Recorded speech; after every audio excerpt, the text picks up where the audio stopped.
name's Davis Graham, and I'm going to do the presentation today about virtualizing the digital word. Okay.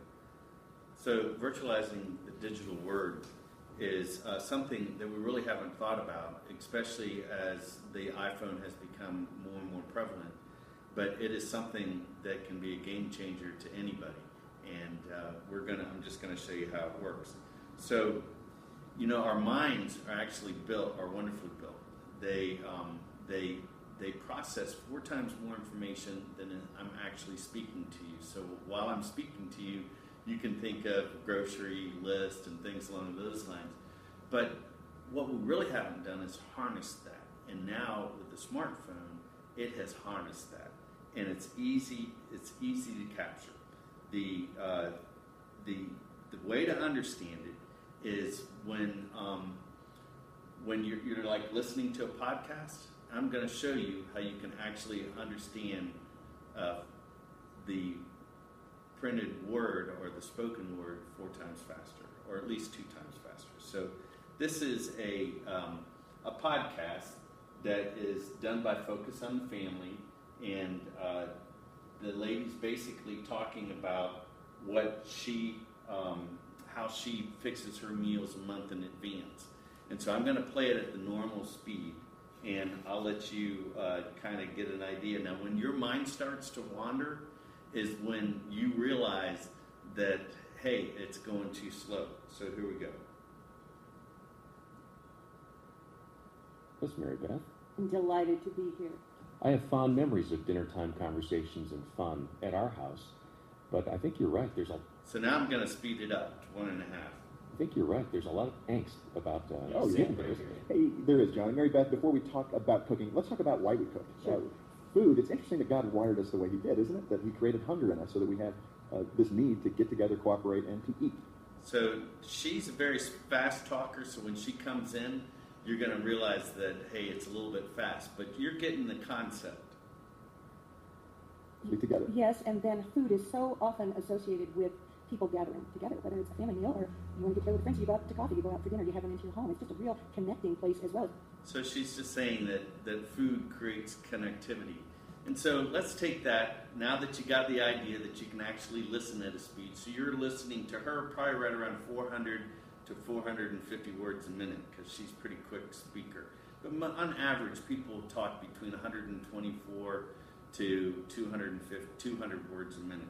So we're going to go back to the presentation, and so that was focused on the family.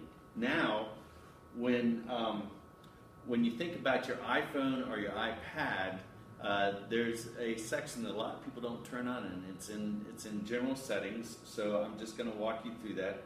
It's in general settings, and you hit general, and then the next one is accessibility, which is right here, and then speech, which is right here, and then if you have the new iOS 10 up, you turn this button on, and then there's another button in here, and what I've done is just have it to highlight the content of the word. Now, I'm going to take you to an email, and I'm going to show you. Now, this email is about a man going to 10 Prince Albert Street to go to Bible college. And when it got to 10 Prince Albert Street, I thought, gosh, it'd be kind of cool to go and see what 10 Prince Albert Street looks like. So I'm going to turn now back to my email, and I'm going to show you how this works. So with 2 fingers, and I'm going to turn it this way so that you can see, but with 2 fingers right above the speaker, you swipe down. Mr. Davis W. Graham, 2. Mr. Davis W. Graham, 10. Slow it down. 10. Prince Albert, September 16, 2016 at 11:27 a.m. Found in inbox. I left London in September 19. Now what can actually happen is this chevron's off to the side, and eventually it disappears. 53. For the missionary training school in Scotland. This time I had no trouble finding my way to the address I wanted. I walked up the hill carrying my suitcase until I came to number 10 Prince Albert Road. The building itself. And so I want to go and look. Now, if you listen, and I'm going to go ahead and fill it in, but you can actually listen while it's playing. Story house on the Comer. A low stone wall ran around the property. I could see the stump ends of iron railings in it, mounted for scrap during the war, no doubt. Over the entrance on a wooden arch. Have faith in. Sincerely, Davis, W. Graham, NHMI 941 So 730 it's finishing up, but the story actually goes on, and he says, so here's 10 Prince Albert Street. Right there, there's the 10, and it's Prince Albert Street. And now, if I want to look down the street, all I have to do is turn, and then I go down the street, and I said, okay, in the text that you heard, they said that the fence was gone. And you can actually see that the fence is gone. It's a little blurry, but you can actually see that the fence is gone. And so I thought, well, I'll go see what's going on down the road. So I go actually drive down the road, and I look at the fence over here, and it's loading up. But you will see that there's actually there is a fence there now. And so here I've gone from being in a email to actually going to Glasgow, Scotland, and seeing what's actually in Glasgow, Scotland. Now, I also had the Eiffel Tower in there, but you would just be looking at the 984 foot Eiffel Tower, and it'd be kind of cool. So how does all this stuff work? Well, in education, it can take on a whole different meaning. And there's a great software out there called Voice Dream Reader. It's built by Winston Chen, and he's up in Boston. And what's great about this software is several things. One, this is the words that it's reading, and you saw it in my opening of how fast I read. I read anywhere between 410 to 650 words a minute. I recently went back to school and graduated with a Master's of Science in Health and Medical Informatics, and I use this actual app to read my books. And so as it's reading, if I want to look something up or to make note of something, I highlight it. It highlights it here on the side. I customize that. And then I go to note, and I can put in a note. So I'm actually going to show you how this actually works. So here's my Voice Dream Reader is right here.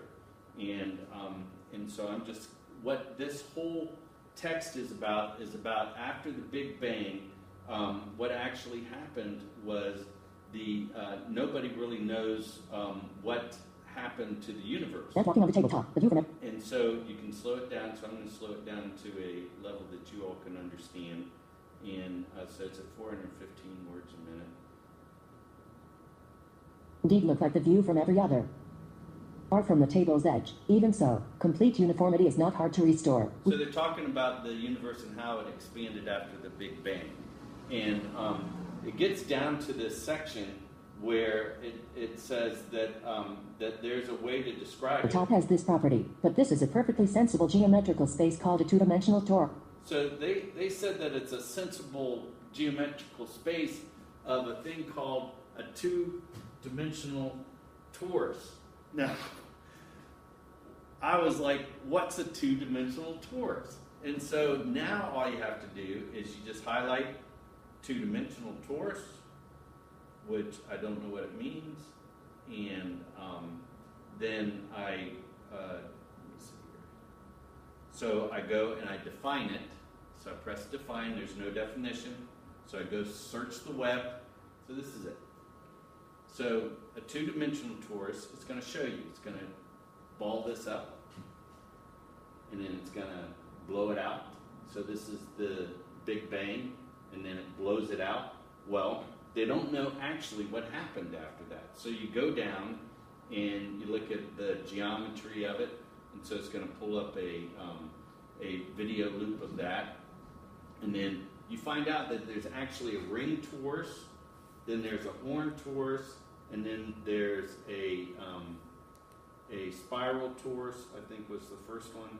And then you go down and you look and you say, okay, I got all that. I don't know anything about pie charts, but there's a two-dimension down here that I just think is really cool.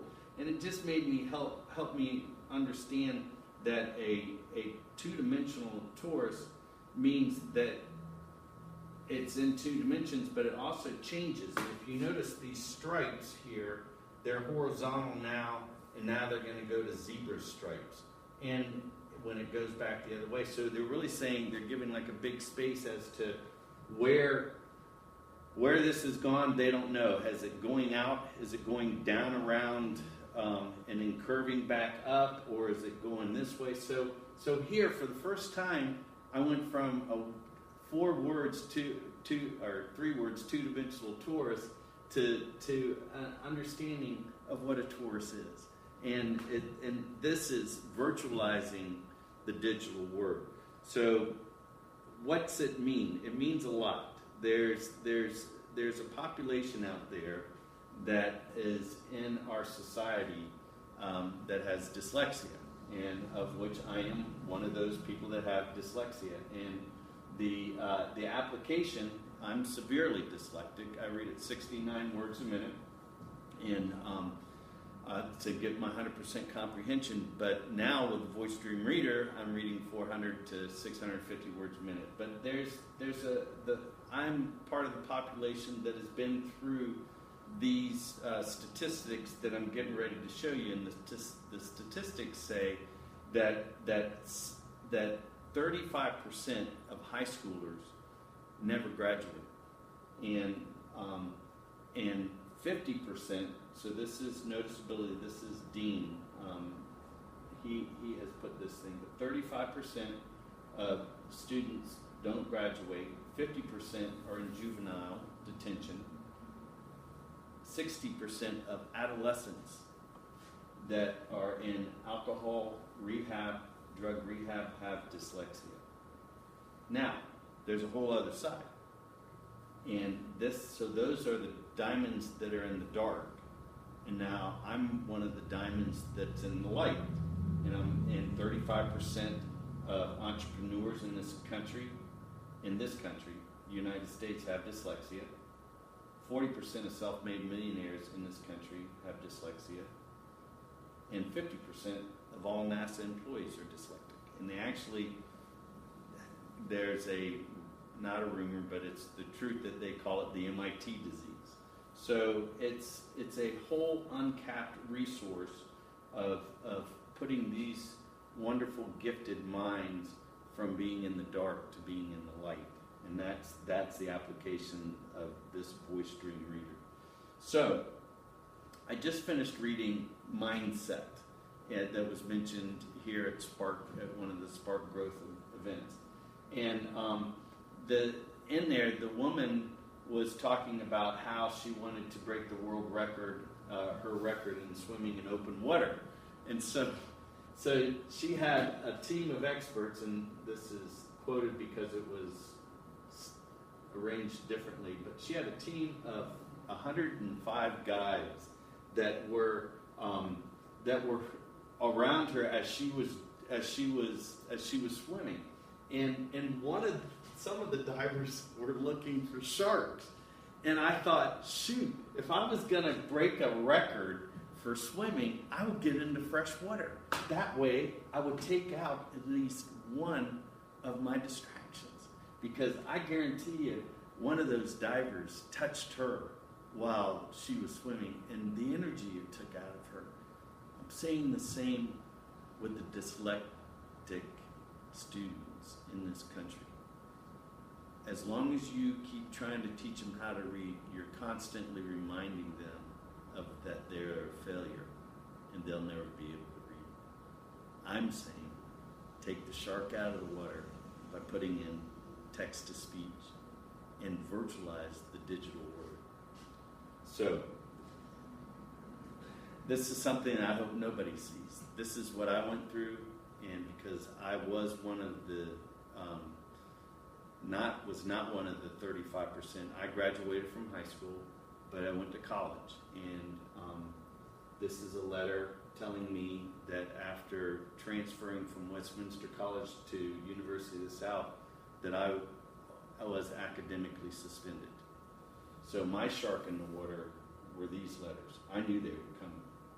Here's another letter from University of South Florida. there's another letter in here that you don't see. I applied for them, and they denied my application because of my grade point. But then I petitioned my way in 1981, and then 2 years later, I was academically suspended from University of South Florida. So today, though, going back to school at Brandeis University, not only did I graduate, but I graduated with honors. I was one of all the students of that class for 2016 to be nominated as the student marshal, and I'm here with the vice president of the school. But it was such an exhilarating accomplishment, and those accomplishments are waiting to be tapped right here.